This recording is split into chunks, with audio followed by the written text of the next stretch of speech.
How do you stay anchored to your God-given dream without life just getting in the way? My hope is not even in my dream. The dream is not the end game. The dream is walking with Jesus every day.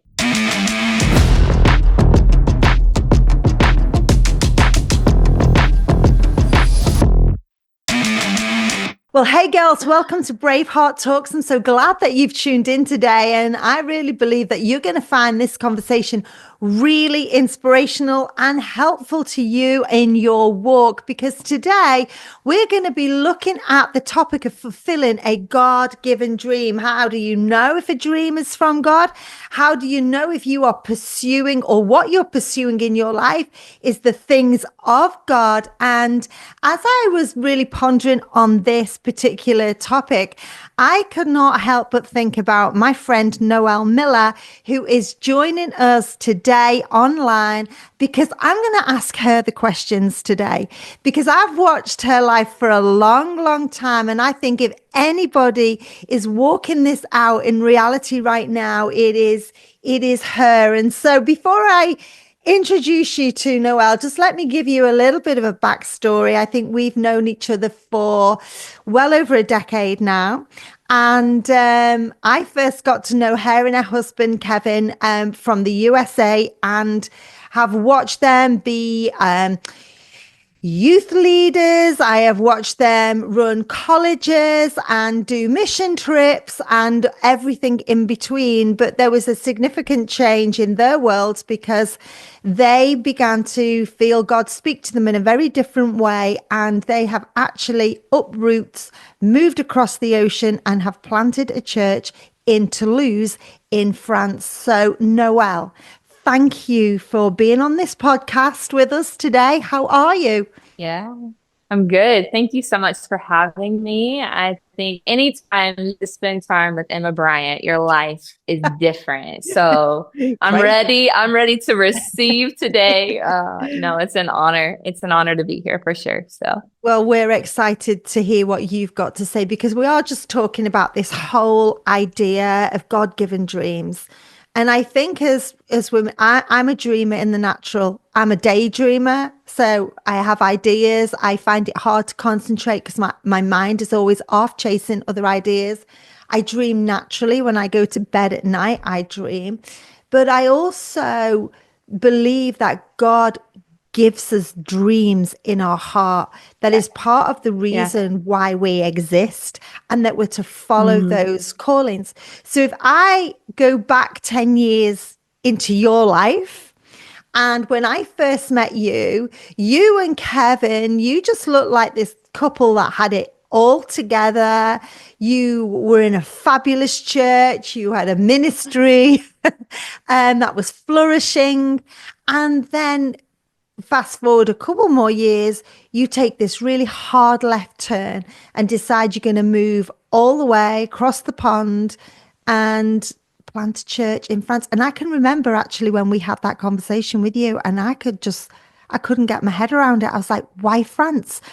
That means you've got to learn a whole new language. So I just wonder, can you share with us a little bit about the moment that was a penny drop moment when you as a couple decided, yeah, okay, we believe this is a God thing and this is what we need to do with our life? Yeah, no, it's a great question. I don't know. No, I'm kidding.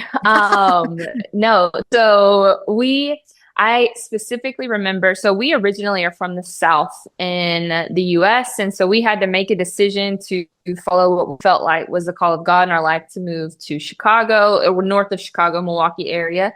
And then we had a decision made to go to Europe. And I think sometimes that time in your life where you feel God kind of calling you into a new space, a new direction, if you will. It can happen in a lot of different ways. I think for us, one, we had that clear God speaking to us. This is the moment, move to Milwaukee, which you need to go to Milwaukee. But I think fast forwarding to the decision to uproot, like you're saying, uproot everything with the kids and all of that to come to Europe, it felt like an invitation. I think when you are, like you're saying, designed to dream when you are created in the likeness and image of your Father. It is as if he's inviting you to dream a different dream. And that's what it felt like for us. It was an invitation. It was something that was on our heart.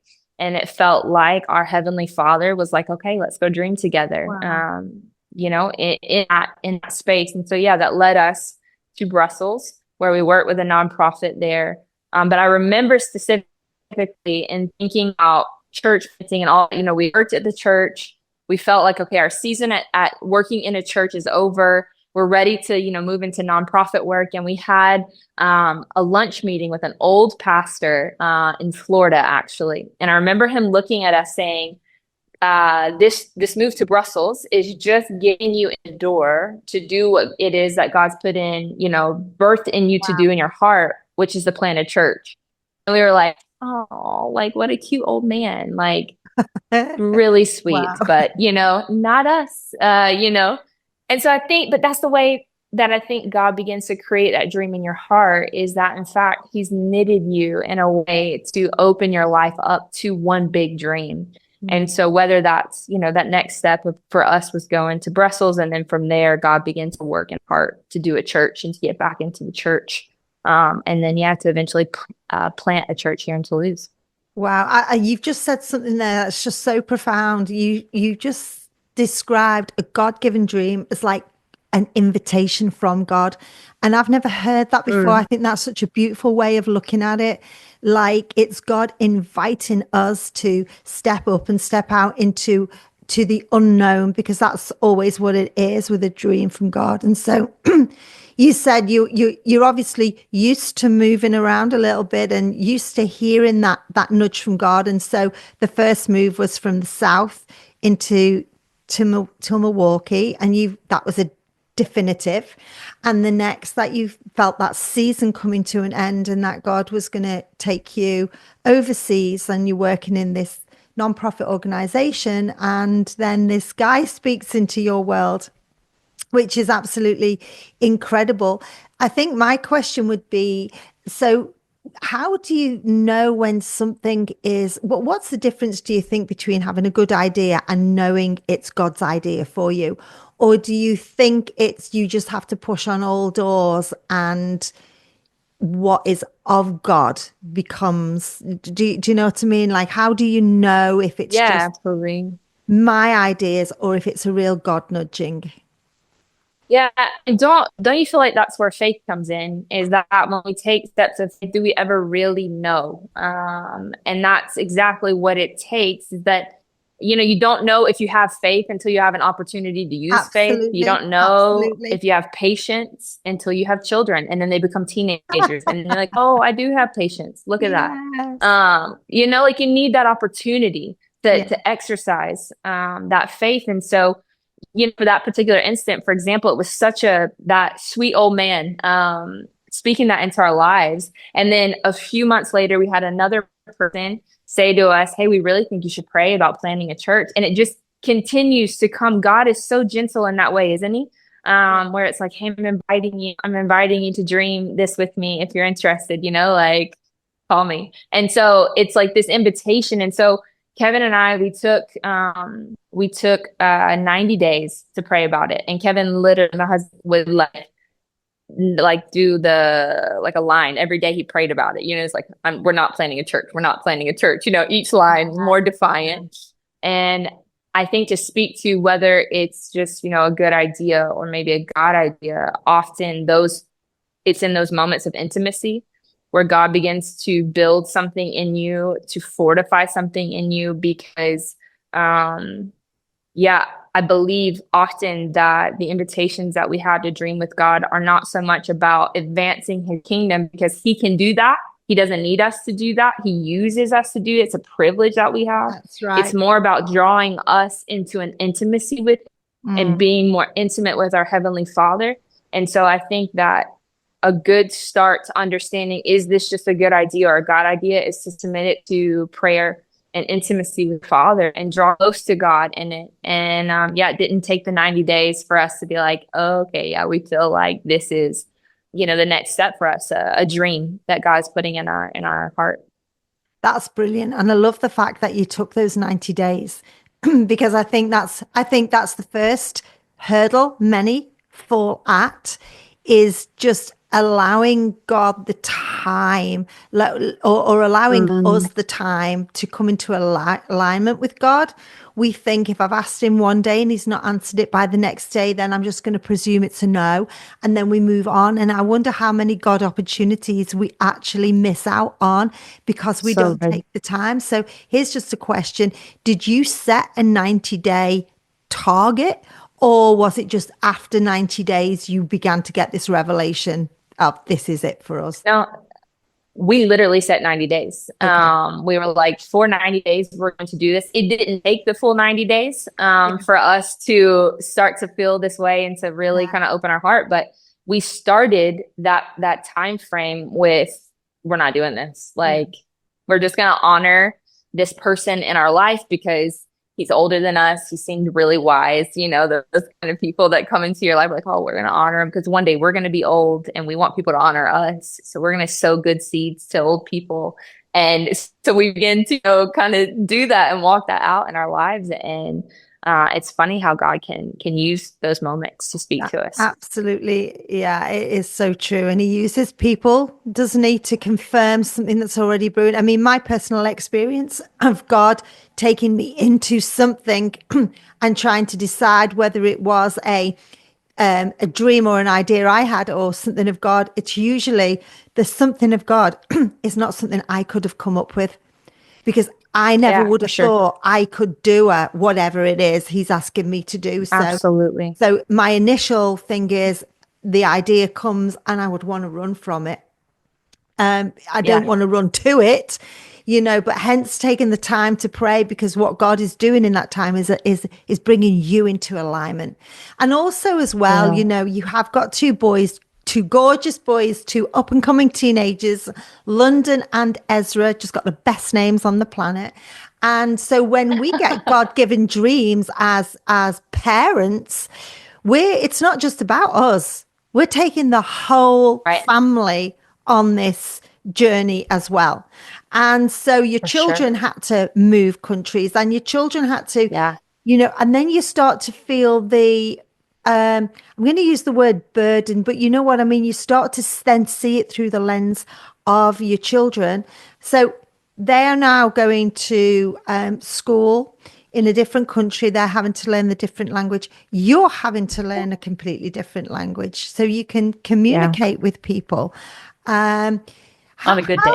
yeah, and you've done very, very well. You've done amazing. I can still say bonjour and au revoir. That's about it. They're needed. You need Où est la toilette? Those are important too. It's I, I think my question is everyday life is still happening. So you've Yeah. taken this huge step, and not for all of us, it won't be like I didn't have to move country to pursue my God-given callings, but I had to take huge steps of faith in other Yeah. areas. Yeah. And it affected my entire family. And so you're still checking in on your kids and you're still trying to work a job because finances need to come in and you're running a home as well as taking care of Mm. yourself. And now you're not stepping into a ready-made church. You've got to start building something from scratch. So it's like, how do you stay anchored to your God-given dream without life just getting in the way? Because you're going to have moments of despair when only three people show up, or you're going to have moments of frustration when your child is upset or they're longing for the life that was. How do you stay true to that God-given dream, Noel, when it just feels like Well, life gets in the way? a great question. And I feel like I'm probably in the process of still figuring that out. Aren't we all? And I think that for us, I could tell stories of our first early days in France where I'm dropping my kids off at school and they are being peeled off the gates, crying and screaming. Oh, And I have to go home and sit and be like, what am I doing? Like, what is this for? I'm traumatizing your children, all of these things. And I had a friend kind of counsel me through this moment. And she was like, your children also need opportunities to understand who God is. Your children need opportunities to see what it's like to be committed to a dream, to being obedient to your father, your children need that as well. And they need opportunities for that to become real to them. And so I think whether it's the difficulties of following after a dream, whether it's, my babies who I am like fiercely loyal and protective over, and watching, just knowing, okay, God, I know your word says that challenges, they produce perseverance in us, and perseverance, it produces character, and character, hope. And That's that right. hope does not fail. And so this promise, this dream that you've given us to be in this space and to live our lives open to seeing you do something here, I know that in my children and in my hard days that you're producing something in me that's not, that it's the quality of my maintaining, the quality of me resting in difficult times in this dream that's going to produce character, not only in me, but in my children and in my husband and in the people around me. And thank you, God, for the opportunity to produce a character in me, the hope, because I ultimately know that my hope isn't in my abilities. My hope is not in my circumstances. It's not in good church days where it's full and it's like, wow. And my hope is also not in low days where like, what are we doing? I can't get a single word out of my mouth in French, where I've embarrassed myself 1,000 times. But my hope is not in any of that. My hope is in Jesus. My hope is not even in my dream. So good. Like the dream is not the end game. The dream is walking with Jesus every day. And it's pursuing that dream in my life, but ultimately it's pursuing Jesus. I know that hope, it never fails. Yeah. It doesn't miss the mark of what it is that we're actually trying to accomplish. And so, I think that difficult times in our lives help us produce that character in us. But I also think mundane can also distract us from a dream. I think that good can distract us from God as well. In that pursuit. And so being committed to, walking with Jesus every day. And humbling ourselves before him so that we aren't distracted by good, mundane, or bad. But that we're committed to God. And you've literally just dropped some wisdom bombs in there that I just want to reflect on for a moment, because I think that when you started off just by saying that about talking about perseverance, and especially when you're seeing it outworked in your children, I mean, nothing makes us want to abort mission more than the pull of our children. When we see how a decision we've made is affecting the children, and what you saw their difficulties at going to school, if you perceived it as bad or negative, you'd have just taken them kids and gone straight back to America. But you didn't. You were like, if God has called us here, this is what perseverance looks like. As a family, we're going to walk through some tough times, but it's going to build us. It's going to shape us. It's going to shape us into the perfect shape that God needs for us to fit into this hole that God has created for us to fit into. Our piece of the puzzle right now is to outwork our faith and the expression of Jesus in France. It's a bit like when the children of Israel came out of Egypt, and there's a scripture, doesn't it? And it talks about how God chose to take them the long way around through the desert. It should have taken them days to get to Canaan, but instead they were 40 years, because though they'd come out of Egypt, it took a long time for Egypt to get out of them. And in the same way, it's like we have got to go through this time of testing and perseverance to make sure that we're fit to walk into the calling. So I love the fact that you were able to see Jesus even through what you could see as being a painful season for your children. It has grown you all. And I think that's such a beautiful, beautiful way of looking at it and not being fearful of it. That's amazing. And I think also what you said there, go on. Well, I was just going to say, I think that there's a story in the Bible that I love so much. And it's where one of the prophets shows up to a house of this couple and they take him in, they take care of him. And the prophet says to them, how can I like bless you for what you've done? And he's like, I see you don't have any children. I'm going to pray, and God will give you a child.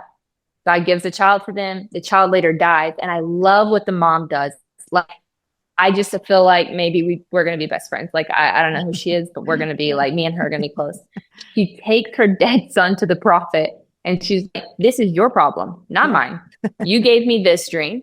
And now you're going to raise this dream from the dead. You're going to bring my son back to life. And I think oftentimes when we're walking through those hard times is we forget where our faith is. We forget that our hope is in Christ Jesus. Our hope, if my kids, like, whatever may happen with my kids, I'm going to take my kids back, God, and say, these babies are yours. Brilliant. They're your problem. Love it. This teenager, he is your problem, know? Yeah. Like, but I think all of that, it's like that woman to have that tenacity to say, no, God, you gave me this dream. You gave our family this dream for whatever it may be. This is your dream, not mine. Yeah. And so God, whatever may come, it's going to produce something in me that's going to help me to live a life that reflects you more to the people I love and in the city that, that I'm in, or whatever, field of work you may find yourself in. I think it's important to remember in difficult times where the source of your dream came from.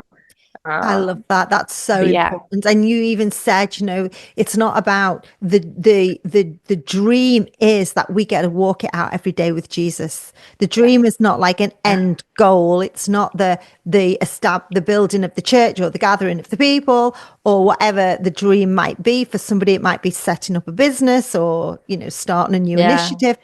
That's not the dream. Is that you will get to walk every day out with Jesus. And as you do that, he just begins to open doorways of untold possibilities. And I absolutely love that image. So there's also the importance, I believe, of the right timing in God. And honestly, I can bear witness to this in my own life just so many times where I am like, oh, was that you, God? Okay, I need to do this now. Like, now we need to do it. It's like, and if I don't do it now, then I'm going to have missed God in my life. And so even just going back to the beginning where you said you prayed for 90 days, there's, that's such wisdom in that, because I think when God gives you an idea, it doesn't ever go away. It keeps sort of gnawing away at you. But the Bible tells us that there is a time for everything. There's a time to plant and a time to reap. And so when we look at this in our own lives, there is a rhythm that we have to get into with God. And we have to find that rhythm, because anytime that we are out of rhythm with him, even doing the right thing becomes the wrong thing when it's done outside of God's timing.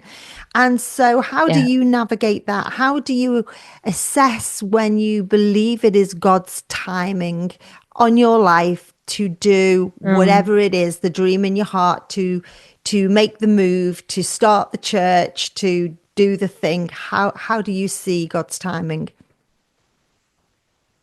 This is a really great question. I feel like for me personally, this was a hard one. This was like, all right, I got to figure this, like it's something that I'm in process of figuring out myself. I feel personality, I am like all or nothing. We're going to go get it or we're not. Like big, kind of, there's no in between. There's no like, I think being here in France, to be honest with you, is like God's humor of the way everything and how slow things take here and how long it takes you to get internet and how long it takes you to get a couch. Can't take America out the girl. Oh man, I need to keep walking around, right? It's trying to take me, but I got to get you out of me, because it is just amazing to me. But it's such a reflection of what you're saying is timing is so important. And for me, I think what timing boils down to is control. I think it's my ability to want to control the pace at which I walk with God. I want to control how fast we go, how slow we go. I'm incredibly competitive And I was the other day, I love to run, and this speed walker passed me. And I've got like numbers I like to hit and stuff like that. And this speed walker, he's speed walking and he passed and I'm running and I'm like, oh heck no. And I like take off. I'm like competing against this speed walker. I'm like, really, Noel? Like, what's happening? And so I think the competitiveness in me, but also just in all of the ability, we see something in part, we see something in whole, or we get so excited to do something with God that we just begin to run and run and run and run. And I think that the invitation for us in life, when it comes to pursuing a dream, when it comes to walking with God, is to really discover the pace at which God is walking right now. What is the pace that God would have me walk at with him in this? And I think that, again, I think being in prayer, being in intimacy with God, it's important, but also I think that's where community comes in. I think that that's such the beauty of having people around you, whether you are dreaming for a business or a church or your house or whatever it may, like your household, whatever that may be. That's where community is so important, because I think when people get around you, you can run at a pace that will burn you out. And then what are you going to do? And I think that community, God speaks to us and he talks to us and he encourages us through the community we put ourselves around. And so I think the ability to, yes, we can try and figure out that pace ourselves, but also we can humble ourselves and submit ourselves to a community that would say, here's where I'm at, here's what I'm thinking, where's some wisdom in this. And I think that on a practical level, that's really helpful to submit yourself to community in the process of dreaming. Yeah, that's actually that's a great answer. And even just as you're speaking, there's a proverb that comes to mind, and I can't actually remember where the proverb is, but I can find it. But it just talks about wisdom being found in the counsel and the company of many. And, it really, what it's talking about is just not going off on your own bat and trying to be an initiator all by yourself, but get around. God's put people around us. Like you said, this elderly gentleman who spoke to you guys, it's not that he was just a random somebody. He was a man of God that you respected. And at that moment, he was the voice piece of God. And had he not said that, it might not have triggered that was the spark that kind of got the dream going. And so even along your journey, it's always important, I think, that you look at who you're surrounding yourself with, and always surround yourself with people that are going to pull you up rather than pull you down, and finding people because there's always going to be those voices, and you will have had the voices in your life like I've had in mine, and good people who love you, and people who mean well, but they say things like, oh, I think you're mad. What are you doing that for? You don't this is foolishness. You don't want to be doing that. You're never going to have any money. You never, and it's all the negative naysayers. And these are people that they mean well, but you really have to go and find relationship and friendship intentionally. And often people that are slightly above you, who you aspire to, I kind of want to be able to pull myself up to them rather than just keep being pulled down to here. And so and they're the ones who are going to help you find your rhythm and find your timing in God. And absolutely. I just think that the timing is so valuable. It's so important. For sure. Because, if you think about the way God did everything to time, and, even the world, it pivots on its axle to time. And if that timing was a millisecond out of time, then we'd all fly off the face of the earth. So that's how important timing is to God. And so I never want to, get my dream wrong, because I am not in sync with his timing. And I think that one thing that was really important and is important, continually important for me, is understanding that waiting is never wasted when you're waiting on God. Yeah, That so good. waiting So good. in a season, God uses that time. Just because we don't see something happen or it's not Yeah. moving at the pace that we would want, it's not wasted time, because God is using that in us, to either do something in us or do something in the moment. I think about all of the timing pieces of things that have happened along our journey, along, there's so many things that we could talk about with delays and all of that in our journey. We adopted both of our boys, and in the youngest, our youngest adoption, it delayed our move to Europe by a year, almost a year. And in that process, so we planted the church here in Toulouse with a couple, named Manu and Loren Bolamic. And in that year, while we were waiting on Ezra's adoption, they were moving to Calais, France, which is where we actually met them.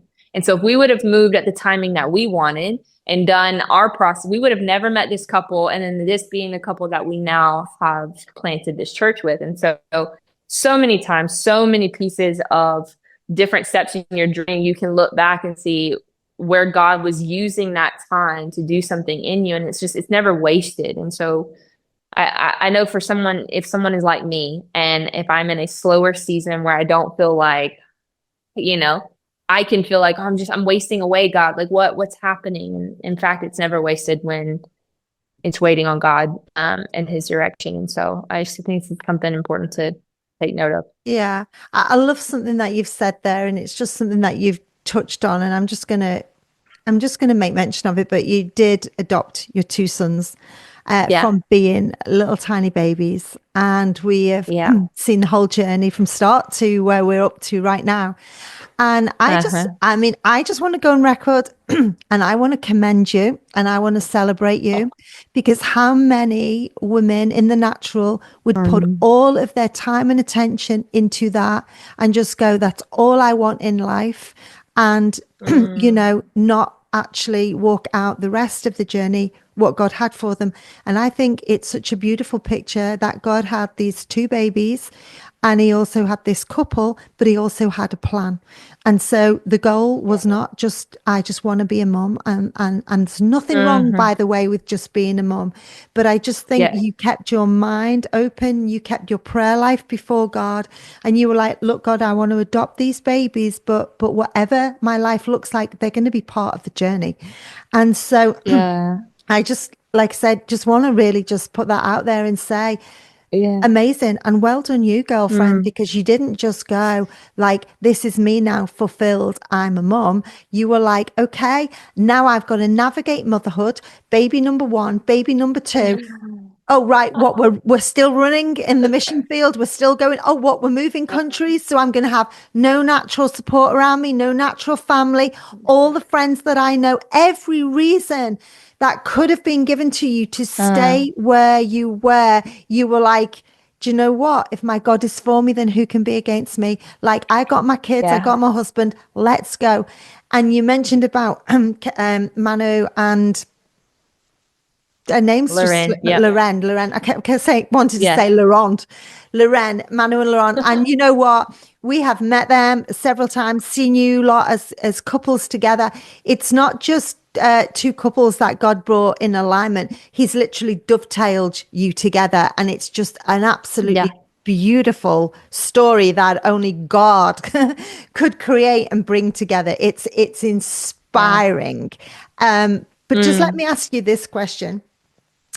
You seem to look at obstacles like hurdles.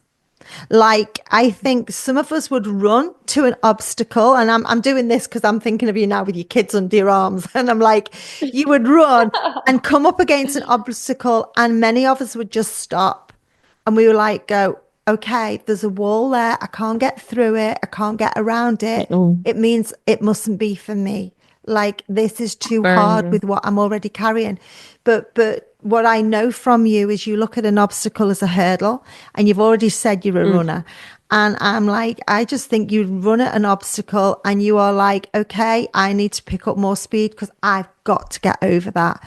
And so just talk to us a little bit about what it looks like when obstacles come in our way. How do we get over them? and not be defined or defied by them. Yeah, I think that I'm naturally stubborn. You heard it here first. Would never admit it anywhere else, especially to my father or my husband. I am very stubborn person. And for me, I just be honest with you, I think God's yes is his yes. And when we arrive to obstacles in our life, it's an opportunity, and we have a choice in the way that we perceive obstacles.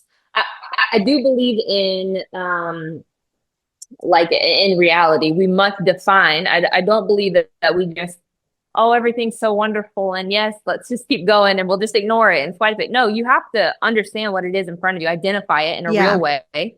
I tell my boys this all the time. You know, they're wanting to build muscles, and we're in that season of life where we stand a little bit longer in front of the mirror. You know, we're like, you know, trying to like flex on it. And we talk about a lot, the way that you build muscle in your life is resistance. The way that you build muscle is how you handle pressure. Very good. So I think the way that when we walk with obstacles in our lives, it's the way we receive those things that make us stronger. And so instead of looking at an obstacle as a stop or as a difficulty in your life, what if you looked at it as an opportunity to redefine how you see God? Yeah. What if it, instead of something that would hold you back, what if it's an opportunity for God to do something miraculous in your life? Wow. And if we hold on to faith, the faith, again, I feel like I've repeated this a little too much, but like, it's so important. It's not faith in myself. It's faith in my God. And if I arrive to an obstacle, God's either going to get me over it or it's my time to go home. And, you know, we'll figure it out either way, you know, kind of deal. And so it's like, I maybe just, I feel like I'm maybe more and again, it's something that you ask for, you pray for, you ask God, give me eyes to see, give me ears to hear what it is that you want me to see. What did you want me to hear?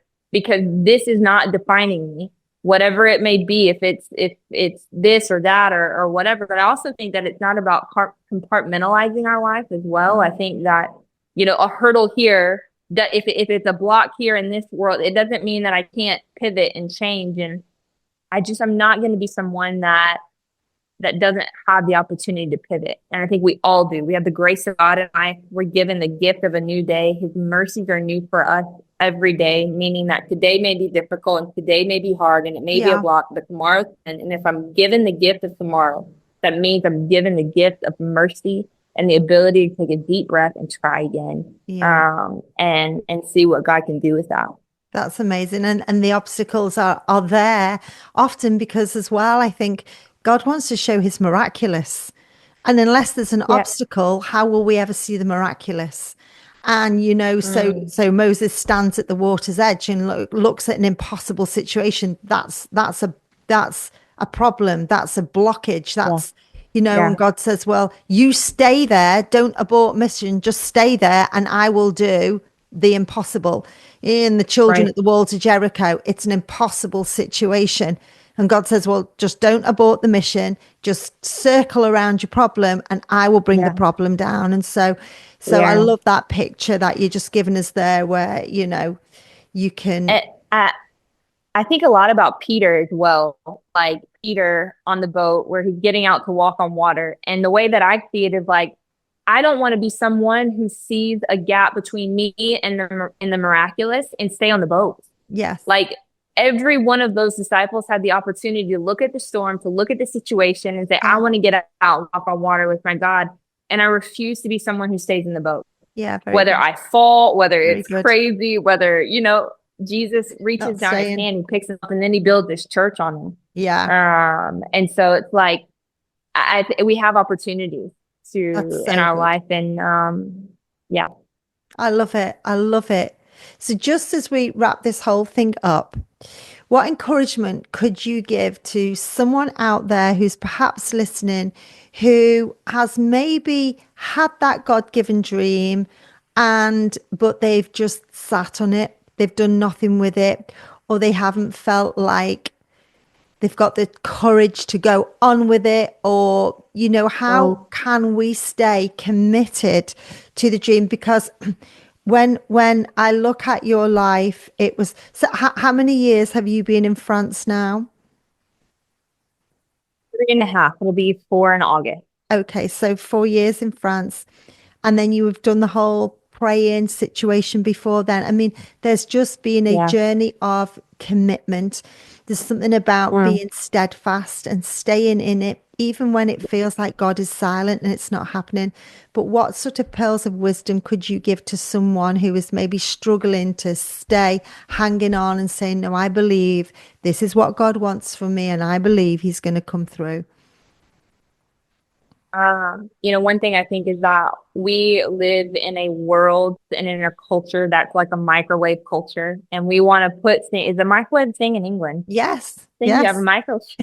I never know culturally where I am. So no, we are as up to long as scratch with our modern technology. We have microwaves. I don't know if they're called something else. I don't know. There's always an interesting name for kitchen appliances, but whatever. So we live in a generation, in a microwave generation, where we want to put the seed that God has put in our life in a microwave and expect an instantaneous result. And I think that what God invites us to is to live in a garden as opposed to a greenhouse, with his ability to put seeds in our lives and dreams in our lives. And I think that, whereas you have a greenhouse where everything's controlled, it's in a controlled environment. You put the seed in the pot and the plant grows as big as the pot will allow it to be, but it's controlled. There's no wind, there's no rain, everything is controlled. And when you see growth, but what I think that God wants to do in us in seasons where maybe we're afraid to take that next step in our dream, or we're afraid to weather a storm, is that God invites us to live in a garden where there is no pot that can control the size of our dream, where God is in control of the weather, the wind, the difficulties that we face, but we have the ability to be with our gardener in our life and take steps with our gardener. And whatever that is, whatever that outcome may be, I can weather a storm because I'm weathering it with Jesus. I can grow in ways that I never even imagined. I also think that when it comes to dreaming, the Bible is very clear that God can do more than we can ever ask, think, or imagine. But what happens if you never imagine? What happens if you never dream? Then God can't exceed it. So challenge God. Dream big, dream bigger. And you can't do that in the control of a microwave generation. You cannot allow God to exceed expectations when you expect rapid growth in your life, when God is wanting to do something deep and profound in your life. But it's going to be in the context of a garden instead of a greenhouse. So allow God to, walk with you through weathering time and see what he can do. Dream bigger. I think if you're stuck, dream bigger. Love it. I absolutely love that concept. And I love the imagery there, the greenhouse or the garden. And God is the God of the garden, right? And dream bigger. We get one shot at life. It's not a dress rehearsal. This is it. This is our life. Yeah. And so we've all got to do the best with what we've got to do. And honestly, I think we are so limited in our thinking, but when you get with God, God can expand your imagination and your creativity and your possibilities in ways that we could not just on our own. Noel, I've absolutely loved this conversation. Thank you so much for hopping on to Braveheart Talks and chatting with us today. All things talking about bringing out the reality of a God dream, making it a possibility. And girls, that conference is coming May 16th and 17th at the Liverpool Arena. And we cannot wait for this year's Braveheart because it actually is centered around daring to dream. What are the possibilities looking like for your life? We want you to join us in May and we look forward to seeing you then. But until next time on Braveheart Talks.